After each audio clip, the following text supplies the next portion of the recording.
Vérin pneumatique, partie 2, suite et fin. Nous avons ici une vue en coupe partielle d'un vérin pneumatique, ce qui permet d'observer les différents constituants. D'abord, nous avons deux orifices qui sont des trous taraudés qui permettent l'admission et l'échappement de l'air. Ces trous sont taraudés au pagaz pour en permettre l'étanchéité.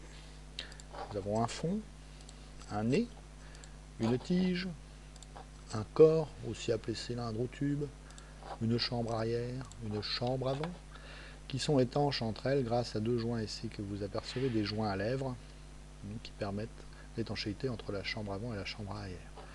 Nous avons aussi un piston. Alors le piston c'est tout ça en fait, mais il contient les deux joints à lèvres, plus un aimant inséré entre deux flasques métalliques qui permet la détection de la position de la tige grâce à des capteurs ILS qui détectent la présence de champs magnétiques. Comment ça fonctionne?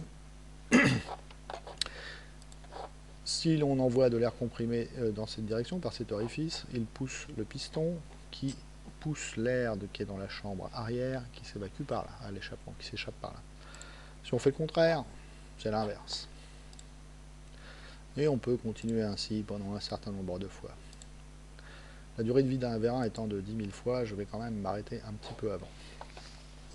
Ensuite, nous allons voir les symboles, car on peut représenter ces vérins sur des schémas pneumatiques, où ils figureront sous forme de symboles. Premier symbole, le symbole du vérin simple effet. Le vérin simple effet est un vérin qui ressemble à celui que nous avons vu précédemment, sauf qu'il est plus simple, puisqu'il n'y a qu'un seul orifice d'admission d'air comprimé, et le retour de la tige est assuré par un ressort. Voyons comment ça fonctionne. Cela se passe de commentaires. On peut représenter de façon symbolique le vérin simple effet en position sortie, observer son symbole, ou en position rentrée. Le symbole le plus courant correspond au vérin le plus courant, c'est celui-ci. Correspond au symbole d'un vérin double effet. Donc comment fonctionne le vérin double effet? Si j'envoie de l'air comprimé de ce côté, la tige sort. Si j'envoie de ce côté, la tige rentre et l'air s'échappe par ici. Maintenant, il nous restera à voir dans le chapitre suivant comment l'air est distribué pour arriver dans la chambre avant ou la chambre arrière. Donc on utilisera pour ça des éléments pneumatiques qu'on appelle des distributeurs. On peut déjà dévoiler une petite partie de ce qu'on va voir dans la suite, en observant le fonctionnement d'un distributeur de 2 qui alimente un vérin simple effet.